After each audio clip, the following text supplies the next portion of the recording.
आपके वालिदैन इस दुनिया में नहीं है, लेकिन क्या आपने कभी सोचा है कि आपके चंद लम्हे, आपकी एक दुआ, एक छोटी सी नियत इनके दर्जात को बढ़ा सकती है। जी हाँ, वही टाइम जब आप कब्र पर यह दिल से दुआ करते हुए गुजारते हैं, इनके लिए जन्नत के दरवाजे खोल सकते हैं। आज मैं आपको बताऊंगी कि किस तरह आप अपने वालिदैन के लिए या सबसे ज्यादा अपने अजीज अहलो अयाल के लिए सबसे ज्यादा फायदेमंद अमल कर सकते हैं, जिनसे उनके दर्जात भी बुलंद हो। कि हमारा जहन एक ही बात घूम रही होती है कि काश वक्त पीछे लौट सकता। वो लोग जिन्होंने हमें बोलना सिखाया, हमें चलना सिखाया, आज वो मिट्टी के नीचे सो रहे। इसी वक्त इंसान को पहली दफा समझ आती है कि दुनिया कितनी आर्जी है और माँ बाप कितने कीमती थे। इसी टाइम दिल से एक सवाल निकलता है कि अब मैं इनके लिए क्या कर सकता हूँ। देखिए, आप कब्र पर जाकर नोहा करना, रोना धोने से बेहतर है कि आप उनके लिए दुआ है करें। देखिए, मरने वाले से आपका रिश्ता खत्म नहीं होता। औलाद की तो दुआ, इसका सदका, इसकी नेकी है, ये सब माँ बाप तक पहुंचता है। और जुम्मे का दिन, जुम्मा तो वैसे ही खास होता है।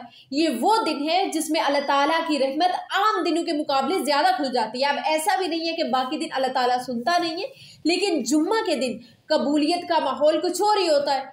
इसीलिए जब कोई बंदा जुम्मे के दिन अपने वालिदैन की कब्र पर जाकर उनके लिए दुआ करता है तो उम्मीद दिल से ज्यादा मजबूत हो जाती है। देखिए जी, कब्र पर जाना कोई रस्म नहीं है, ये एक ताल्लुक को जिंदा रखने का नाम है। जब हम वहां खड़े होकर कुरान पढ़ते हैं, दरूद पाक पढ़ते हैं और दिल से अल्लाह ताला से कहते हैं, या अल्लाह ये सब मेरे माँ बाप के लिए है, ये मेरे फलां दोस्त के लिए है, ये फलां मेरे रिश्तेदार के लिए है, तो ये बात अल्लाह के यहाँ बेहद ही वजन रखती है।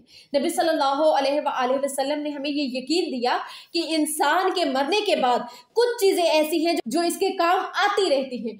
औलाद की दुआ इनमें सबसे ज्यादा मजबूत चीज है, यानी हम जिंदा होकर भी इनके दर्जात बुलंद होने का सबब बन सकते हैं। जब भी आप कब्रिस्तान जाते हैं तो वहां जाकर सूरह यासीन जरूर पढ़ें। देखिए, सूरह यासीन कुरान का दिल है, दिल का काम सुकून देना होता है। और यासीन में वाकई एक खास नरमी, एक खास ठहराव है। बुजुर्गों ने हमेशा यही कहा ना कि जब यासीन कब्र के पास पड़ी जाए तो इसकी बरकत वहां पहुंचती है। ये कोई ऐसी बात नहीं है जिसे अकल कबूल ही ना कर सके, क्योंकि कुरान जिंदों के दिल बदल देता है, तो मुर्दों के लिए सुकून क्यों नहीं बन सकता। देखिए, असल चीज इंसान की नीयत होती है। अगर आपका दिल हाजिर है, आपकी आंखें नम है और पढ़ने वाला दिखावे से हाली है, तो अल्लाह ताला इस अमल को बिल्कुल जाया नहीं जाने देता। देखिए, बाज लोग जो है मगफिरत के आदाद का जिक्र करते हैं, जैसे हजारों या 3000 मगफिरतें। इस बात को समझाने का एक अंदाजा होता है कि कुरान की तिलावत कितनी बड़ी रहमत का सबब बन सकती है। अल्लाह सुब्हानहू व तआला के यहाँ मगफिरत का हिसाब हमारे हिसाब जैसा नहीं है। वहां नियत देखी जाती है, इखलास देखा जाता है और दिल का दर्द देखा जाता है। देखिए, जुम्मा का दिन ये सब करने की फजीलत इसलिए भी ज्यादा महसूस होती है कि इस दिन अल्लाह ताला खुद अपने बंदों को अपनी तरफ बुलाता है, दुआ के जरिए, कुरान के जरिए और जुम्मा के जरिए। जब ये तीनों इकट्ठे हो जाए ना, तो बंदा खुद को अल्लाह के ज्यादा करीब महसूस करता है और इसी कुर्बत में उम्मीद पैदा होती है कि शायद आज मेरे माँ बाप की कोई खता माफ हो जाए, शायद उनके दर्जात बुलंद हो जाए। लोग ये भी कहते हैं कि जुम्मा के दिन रूहें करीब होती हैं। बिल्कुल भी इस बात को वहम में लेने की या फिर डरने की जरूरत नहीं है। देखिए, इसका मतलब सिर्फ ये है कि अल्लाह की रहमत का खास माहौल होता है जिसमें जिंदों की दुआएं मुर्दों तक ज्यादा आसानी से पहुंचती हैं। जब हम कब्र के पास कुरान पढ़ते हैं तो कम अज कम इतना तो हम यकीन रख सकते हैं कि अल्लाह ताला हमारी आवाज को सुना हुआ मानता है, चाहे हम इसे महसूस करें या ना करें।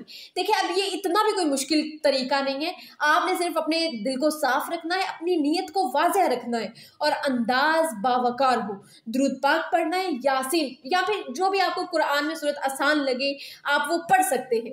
फिर अल्लाह ताला से अपने अल्फाज में बात करें, चाहे आप लंबी दुआएं वहां खड़े होकर ना मांगे। देखिए, कभी कभी एक टूटा हुआ जुमला, एक आंसू अल्लाह के हाथ सबसे कीमती होता है। सदका एक खामोश ताकतवर अमल है। थोड़ा सा भी किसी को बताए बगैर दे, सिर्फ अल्लाह के लिए दे, अल्लाह की रजा के लिए दे, ये भी वालिदैन तक पहुंचता है। देखिए जी, कब्र पर जाना सिर्फ वालिदैन के लिए फायदेमंद नहीं होता, ये हमें भी बदल देता है।